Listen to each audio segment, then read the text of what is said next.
Ladies and gentlemen, boys and girls, children of all ages, welcome to Dylan Derm's public event co-op Let's Play in the Destiny Beta. Yes, we're actually here back again. We did the public beta for the Moon previously, and now we're doing the Strike attack, or the Strike Force, Strike Team, Strike...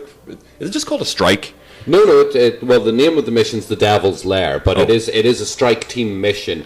You need 3 people. They'll let you go in and matchmake, but you should be going in a team of 3. As you can see, we've already matchmade ourselves. Yeah, so we can easily drop straight into it, and we've got our friend Monolith back in with us for the third one, as our third man for this one again. Yeah, good man that he is. Now, the thing about this is, we're doing this a little bit out of sequence. We technically had to do this before we could get to the moon. Well, yeah, that's kind of my fault. It's alright. I hadn't got around to actually playing the Strike yet, and it kept us locked out of the Moon until we finished it off, so... That's okay, you'd other things to do. Yeah. I had a week of gaming.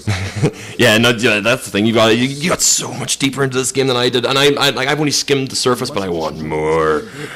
Well, that's the good thing, you haven't played as many missions as in-depth as I have in either the alpha or the beta. Yeah. So for you, it's going to be a bit fresher whenever you go in and play the game. I'm hoping the opening missions anyway, yeah, I'm hoping when they release the game they sort of jiggle up some of the missions that have already been played, so they're slightly different. I don't think there'll be much of a change, but just a slight variation. Yeah, something that actually just kind of changes the mission type rather than, because like almost these betas probably, I mean, I felt like some of the missions were a little bit softer on us. Yeah. Not this one. Oh no, this one, they've had this ready. This was easier in the alpha, by the way. Was it? Still really, really, really hard, but just tweaked it up a little touch. This intro sequence towards the really tricky bit was easier in the alpha. Really? Okay. Oh yeah. So you didn't have servitors appearing out of nowhere? No, the last time I did this when I was in the alpha, I only did it level 5. Oh, okay. Whoa, really? Wow, okay. I'm impatient. If you've watched my beta Let's Play, even on my own channel, I tend to go into missions a level beneath. Well, that's okay, because I mean, essentially, part of the time you get yourself tweaked up to the level whenever you by playing through and fighting harder enemies. Halfway through, I normally level up, and it's like, oh, good, now we're ready. Ready for action in the middle of the actual combat. That sounds ill-prepared, but also extremely exciting. It's pretty much, I'm like the Allies just after Dunkirk. Now we can fight. Now we're deliciously ready.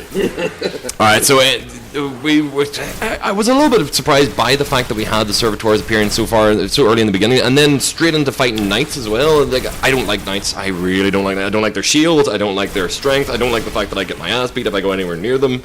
Well, this may be mine and Monolass's fault. Both of us are pretty much level 8 on this one. Well, yeah, I was a little bit of lower level. I wasn't too far off. I leveled the level 8, I'm pretty sure, during this mission. So pretty much, yeah. But that's the thing. I think they might have a wee thing where you've never played Skyrim. No, not really. Right. I'm never really an Elder Scrolls guy. Skyrim, they have a wee thing. If you do a mission at level 10 and at level 30, at least half of, say, the Draugr in it will suddenly be Scourges, and the other half will be Death Lords. The modified match. A lot of things that might have been, say, Type Hard, like the Knights, are now a Servitor. Okay. Things that might have been an Acolyte are now a Knight. Okay. Well, screw you guys. You made it more difficult for me. Thanks. Well, you learned. Yeah, you learned from your pain. I learned how to take these guys out, but I mean, I didn't learn it until after I did this bit, where I decided to go hand to hand. Well, that's a wonderful decision for a warlock. Well, I have my steam palm where I actually put wisp across them every single time I swing at them. I do have to say I did like that move when I was playing a warlock. It's like, stop in the name of my powers. And it's gone. Yeah, that's why I like a right cross. Even if you don't have powers, it's still a right cross. That's true. You don't have to actually worry about, I'm out of mana. Okay, close fist.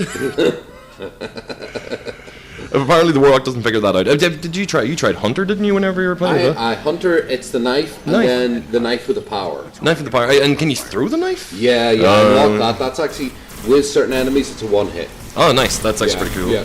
With other enemies, say the low-level captains, it'll take their shield off. Oh, very useful actually. Yeah. It sounds well. Because I was I kind of been putting a little bit of look online actually about bits and pieces, and I saw people complain about the hunter, the fact that it takes so long to switch from after throwing your knife back to your gun that it's kind of a waste. So it's like people are making their questions and asks, going like maybe that might change whenever they switch across after the beta. I don't know. I have to say with the hunter, I never really noticed a problem with it myself, but I mash.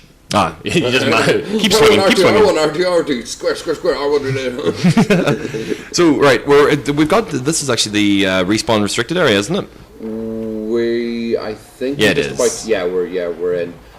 So we have to make our way towards, as you can see, our objective point over there. And it's where things are going to get a little bit painful.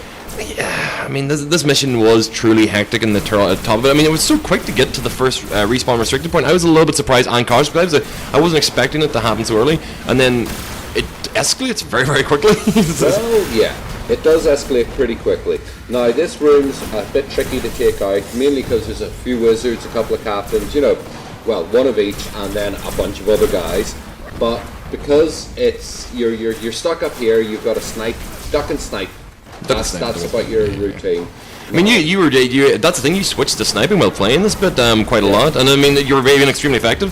But it's like at the same time, it's like I was just looking there and just going, nope, I don't like this. I'm not liking this at all. Switch to the biggest weapon I've got. I'm going to take out this guy as fast as I humanly can.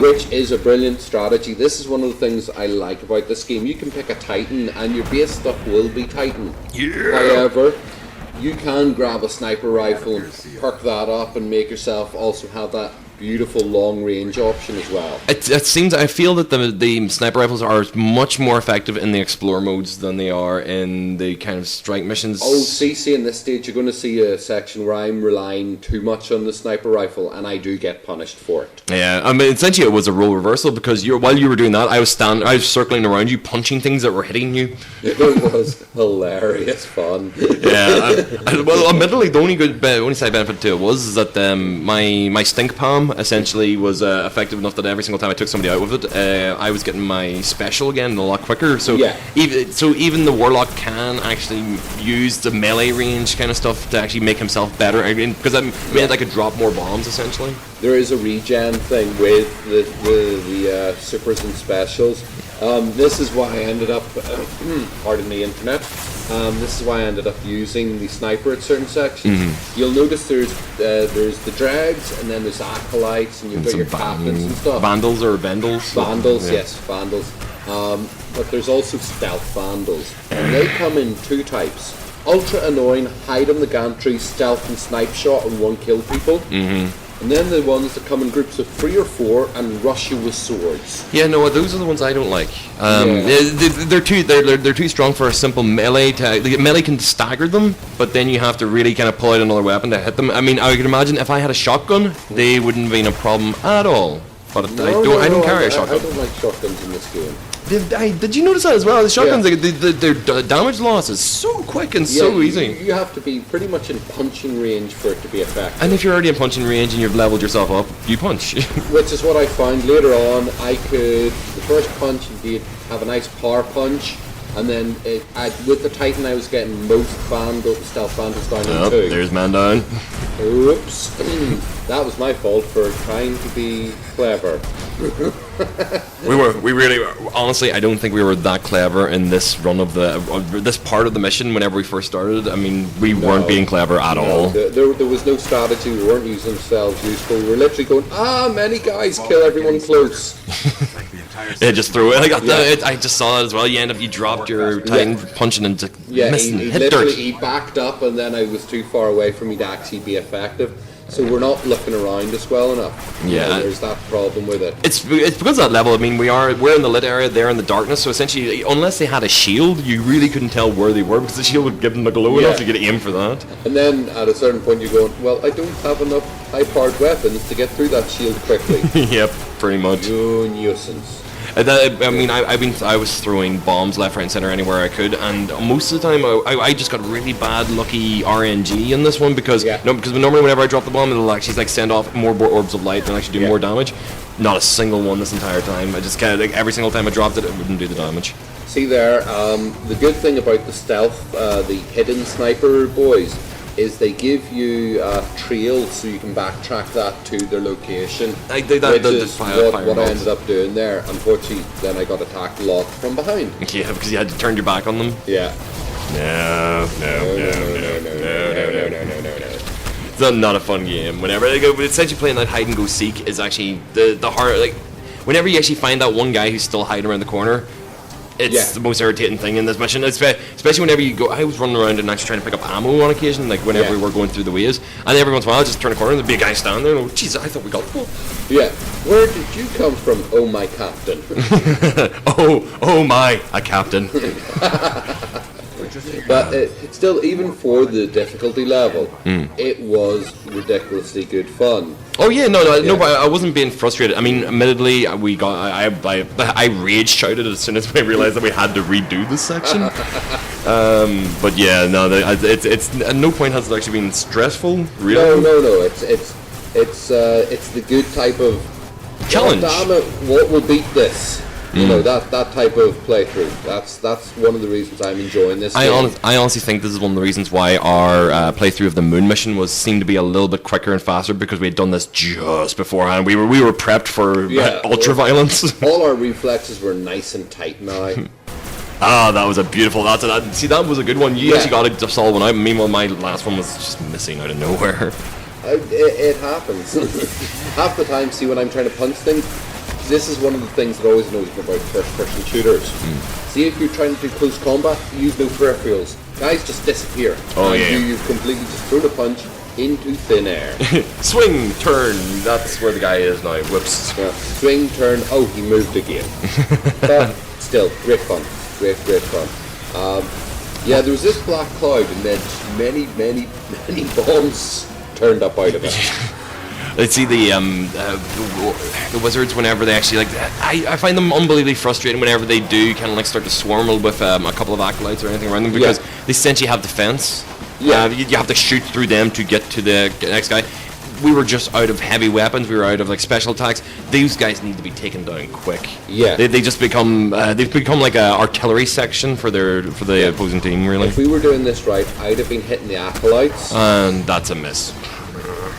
Did you not see me throw a grenade into a dirt mound earlier? Yeah. It's my own personal frustration. I was trying my best. I was just pretending it didn't happen. No. Everything in this bit actually happened, and that's the reason why I feel terrible. It doesn't feel good to lose a match. Right? I don't know. I'm one of those people. I'm a terrible loser whenever it comes to actually playing through any missions. Like sometimes if I play a game, if I die in it, like an RPG, if I die in it, I turn the game off. All right. I'll come back to you later. No, there you can see you're having to take down the stealth vandal boys, which they are a nuisance. Yeah, and then the problem is I just don't have that physical capabilities to actually do as much damage to them with a punch. But like I said, I was using the melee there, so it gave me a chance to drop another bomb on those captains that were blocking our way. Which is the beautiful thing about regen. The force speed regen, and that's one of those things where I'm pretty sure that's going to make the early game and the full game a lot more difficult, especially if you're going to level slower, because it is a stage 2 kind of like power-up. Yeah. Well, I think we're getting close to Doom Day. Yeah, we're Doom Minute. Yeah. Let's see, I pulled out the rocket launch there and was trying to take a quick extra shot, but I mean, I died. No. Boss died. Yeah. Run! No. I was too late. Will we survive next time? Who knows? But find out more on Derm Play Destiny Beta Strike Mission Strike Force. Bye. Bye.